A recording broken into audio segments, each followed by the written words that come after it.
638 വധശ്രമങ്ങളെ അതിജീവിച്ച ഒരു മനുഷ്യനുണ്ടായിരുന്നു. CIA-യും American corporate മാഫിയകളും Cuban കള്ളക്കടത്ത് സംഘങ്ങളും ഒളിഞ്ഞും തെളിഞ്ഞും പഠിച്ച പണി 18 പയറ്റിയിട്ടും 90 വയസ്സുവരെ ജീവിതം നയിച്ച് സ്വാഭാവിക മരണം വരിച്ച വിപ്ലവകാരി ഫിഡൽ അലെഹാൻഡ്രോ കാസ്ട്രോ.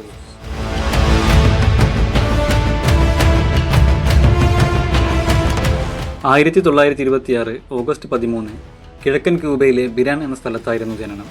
പിതാവ് ആൻഹൽ കാസ്ട്രോ ഒരു സമ്പന്ന കർഷകനും സ്പാനിഷ് കുടിയേറ്റക്കാരനുമായിരുന്നു. അമ്മ ലിന റോസ്. ജനനം ഒരു സമ്പന്ന കുടുംബത്തിലായിരുന്നെങ്കിലും ചുറ്റുപാടുമുള്ള സാധാരണ ജനങ്ങളുടെ അരക്ഷിതാവസ്ഥ അയാളെ ചെറിയ പ്രായം മുതൽക്കു തന്നെ അലോസരപ്പെടുത്തിയിരുന്നു. നിയമവിദ്യാർത്ഥിയായി ഹവാന സർവകലാശാലയിൽ പഠനം നടത്തുമ്പോഴായിരുന്നു അമേരിക്കൻ സാമ്രാജ്യത്വത്തിനെതിരെയുള്ള ചിന്തകൾ വളർന്നതും മാർക്സിസ്റ്റ് ആശയങ്ങളോട് താല്പര്യം വർദ്ധിക്കുന്നതും. കമ്മ്യൂണിസ്റ്റ് ആശയങ്ങളിൽ നിന്നും പ്രചോദനം ഉൾക്കൊണ്ട കാസ്ട്രോ വിദ്യാർത്ഥി രാഷ്ട്രീയത്തിലൂടെ സാമ്രാജ്യത്വ വിരുദ്ധ പോരാട്ടങ്ങൾക്ക് തുടക്കം കുറിച്ചു. അന്ന് ക്യൂബ് ഭരിച്ചിരുന്നത് അമേരിക്കയുടെ വെറും കളിപ്പാവയായിരുന്ന ഫുൽഹെൻസിയോ ബാറ്റിസ്റ്റയായിരുന്നു. അയാളുടെ സാമ്രാജ്യത്വ സേവനത്തിനെതിരെ ക്യൂബയിലെ ചോരത്തിളപ്പുള്ള എല്ലാ യുവാക്കളെയും പോലെ കാസ്ട്രോക്കും കടുത്ത അമർഷം തോന്നിയിരുന്നു. എന്നാൽ മറ്റുള്ളവരെ പോലെ അമർഷം കടിച്ചമർത്തി ജീവിക്കാൻ അയാൾ തയ്യാറായിരുന്നില്ല. രാജ്യത്തെ പഞ്ചസാര വ്യവസായം, ടെലിഫോൺ, ബാങ്കുകൾ, തുറമുഖങ്ങൾ എല്ലാം അമേരിക്കൻ കുത്തകകൾക്ക് കീഴിലായിരുന്നു. ഹവാനയിൽ മാഫിയകളും കസിനോകളും വേശ്യാലയങ്ങളും ചൂതാട്ട കേന്ദ്രങ്ങളും മയക്കുമരുന്നും നിറഞ്ഞിരുന്നു. എന്നാൽ ഗ്രാമങ്ങളിലെ കർഷകർ ഭൂരഹിതത്വത്തിലും നിരക്ഷരതയിലും പട്ടിണിയിലും അടിമകളെപ്പോലെ ജീവിതം തള്ളി നീക്കി. സൈന്യത്തിൽ പോലും അഴിമതിയും ക്രൂരതകളുമായിരുന്നു. ഇതിനെതിരെ ആദ്യകാലങ്ങളിൽ അഭിഭാഷകനായിരുന്ന കാസ്ട്രോ നിയമ പോരാട്ടങ്ങൾ നടത്തി.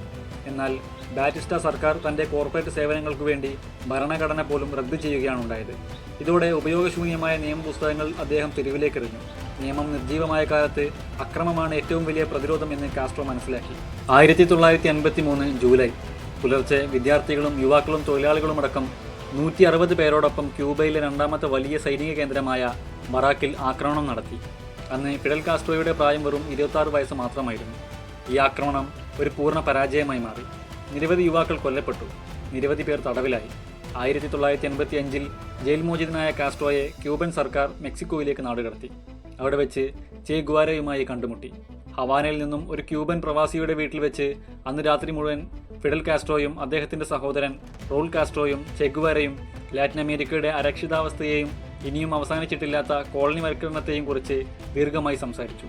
പിന്നീടുള്ള ദിവസങ്ങളിൽ 26 ജൂലൈ മൂവ്മെൻറ്റ് എന്ന സംഘടന സൈനിക പരിശീലനങ്ങളും ആയുധ സംഭരണവും രഹസ്യ കൂട്ടായ്മകളും കൊണ്ട് കൂടുതൽ ശക്തമാക്കി. 1986 ഗ്രാൻമ എന്ന ചെറിയ കപ്പലിൽ 82 വിപ്ലവകാരികൾക്കൊപ്പം ചേയും ഫിഡലും റൗളും ക്യൂബയിലേക്ക് പുറപ്പെട്ടു.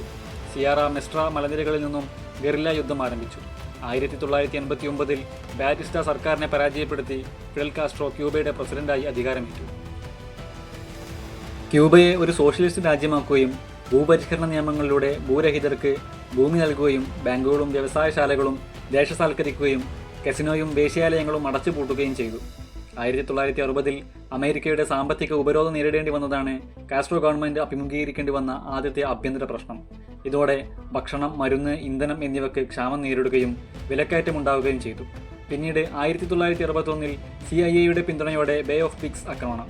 1962 ക്യൂബൻ മിസൈൽ പ്രതിസന്ധി. എന്നാൽ ഇതിനെയെല്ലാം ഓരോന്നായി തരണം ചെയ്ത് രാജ്യം മുന്നോട്ട് പോയി. വിദ്യാഭ്യാസത്തിനായിരുന്നു അദ്ദേഹം കൂടുതൽ ഊന്നൽ നൽകിയിരുന്നത്. ഇതോടെ രാജ്യത്തെ സാക്ഷരത കുത്തനെ വർദ്ധിച്ചു. ജനസംഖ്യാനുപാതത്തിൽ ലോകത്ത് ഏറ്റവും കൂടുതൽ ഡോക്ടർമാരുള്ള രാജ്യമായി ക്യൂബ മാറി. ചികിത്സ പൂർണ്ണമായും സൗജന്യമാക്കി. വർണ്ണവിവേചനവും അസമത്വവും ഇല്ലായ്മ ചെയ്തു. സാധാരണക്കാർക്ക് സ്വന്തമായി ഭൂമി ലഭിച്ചു. ഇതിനിടെ അധികാരം നഷ്ടപ്പെട്ട അമേരിക്കയുടെയും കസിനോകൾ നഷ്ടപ്പെട്ട ക്യൂബൻ മാഫിയകളുടെയും കോർപ്പറേറ്റ് തലവന്മാരുടെയും നിരന്തര വധശ്രമങ്ങളെ കാസ്ട്രോ അതിജീവിച്ചുകൊണ്ടിരുന്നു. പ്രസംഗപീഠത്തിലും കാറിലും ഹോട്ടൽ മുറിയിലും ബോംബുകൾ സ്ഥാപിച്ചു. പലപ്പോഴായി ഒഴിഞ്ഞുമാറിയ വെടിയുണ്ടകൾ. സിഗരറ്റിലും ഐസ്ക്രീമിലും പാനീയങ്ങളിലും പെന്നിലും ഷൂവിലും വരെ വിഷം കലർത്തി. ഇതിനെയെല്ലാം അത്ഭുതകരമായി അയാൾ അതിജീവിച്ചു. വധശ്രമങ്ങളിൽ നിന്നും രക്ഷപ്പെടൽ ഒരു ഒളിമ്പിക്സ് ഇനമായിരുന്നെങ്കിൽ ഞാൻ സ്വർണം നേടുമായിരുന്നു എന്ന് പരിഹാസരൂപേണ അദ്ദേഹം പറയുമായിരുന്നു. ഒടുവിൽ 2016 90-ാം വയസ്സിൽ വാർദ്ധക്യം മൂലം ഫിഡൽ കാസ്ട്രോ സ്വാഭാവിക മരണം വരിച്ചു.